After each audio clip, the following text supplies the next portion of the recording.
নমস্কার সবাইকে বন্ধুরা, আজকে 21 অগাস্ট 2025 ইংরেজি ত্রিপুরা দর্পণ পত্রিকায় উঠে আসা দু একটি বিশেষ গুরুত্বপূর্ণ হেডলাইনের বিস্তারিত আলোচনা কি দেওয়া হয়েছে সেটা এখন আমরা দেখব।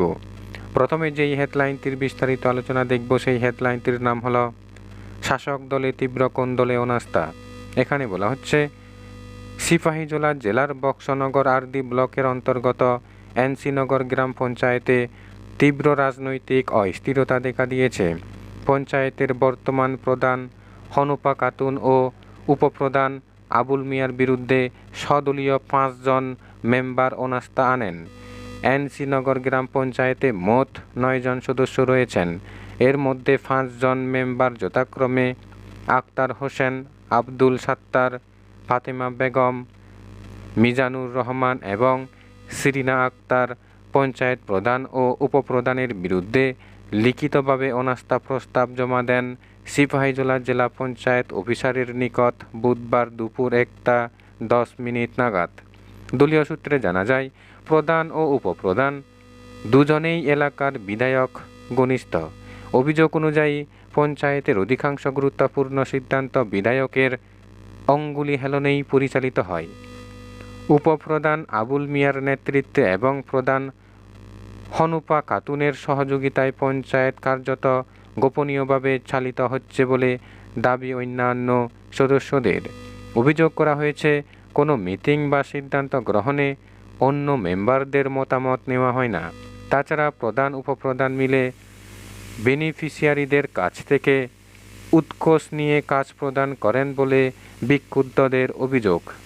আরও অভিযোগ, MGNরেগা প্রকল্পের আওতায় অনলাইনের মাধ্যমে জব কার্ড ইস্যু করে বিপুল অর্থ আত্মসাৎ করা হচ্ছে। এই ঘটনাকে কেন্দ্র করে এনসিনগর গ্রাম পঞ্চায়েতে রাজনৈতিক টানাপোড়েন চরমে পৌঁছেছে। বন্ধুরা, এরপরে যে হেডলাইনটির বিস্তারিত আলোচনা দেখব সেই হেডলাইনটির নাম হলো সিপিএমের সভায় হামলা উত্তেজনা।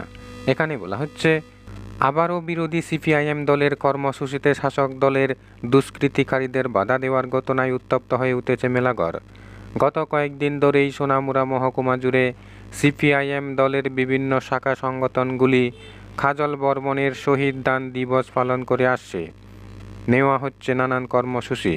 বুধবারও মেলাঘরে শহীদ কাজল বর্মনের শহীদ দান দিবস পালন করার উদ্যোগ নেই মেলাঘরে সিপিআইএম দলের পক্ষ থেকে। দলের কর্মী সমর্থকরা এই কর্মসূচিতে অংশ নেওয়ার জন্য মেলাঘর দলীয় অফিসে আসার পথে শাসক দলের দুষ্কৃতিকারীদের আক্রমণের শিকার হয় বলে অভিযোগ তুলেছে সিপিআইএম। মেলাঘরের সিপিআইএম দলের প্রবীণ নেতা মনমোহন দাস আক্রান্ত হওয়ার ঘটনা ঘটে। আর এই ঘটনাকে কেন্দ্র করে মেলাঘরে উত্তেজনা দেখা দেয়। যদিও পরবর্তীকালে বহু বাধা বিপত্তির মধ্যেই সিপিআইএম দলের পক্ষ থেকে মেলাঘর সিপিআইএম পার্টি অফিসের সামনে যথাযোগ্য মর্যাদার সাথে কাজল বর্মনের শহীদ দান দিবস পালন করা হয়।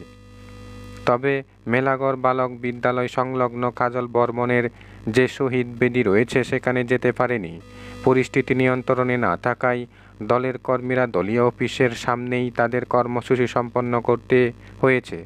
বিশেষ করে মেলাঘর থানার পুলিশ সিপিআইএম দলের কর্মীদের সেখানে যেতে বাধা দেয়।